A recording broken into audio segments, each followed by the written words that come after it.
गाजते गड किल्ल्याच्या दगडावर आठवण येते मना मनातून भगवा झेंडा दिसल्यावर जात पातना धर्म पाहिला जगला माणुसकीवर पुन्हा जन्म घ्या अशी इच्छा शिवभक्ताच्या हृदयावर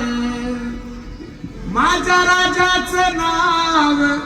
गाजते गड किल्ल्याच्या दगडावर छत्रपती शिवाजी महाराज की छत्रपती शिवाजी महाराज की छत्रपती शिवाजी महाराज की जेवण करायचंय तुम्हाला प्रसाद घ्यायचा ना आवाज येत नाहीये हर हर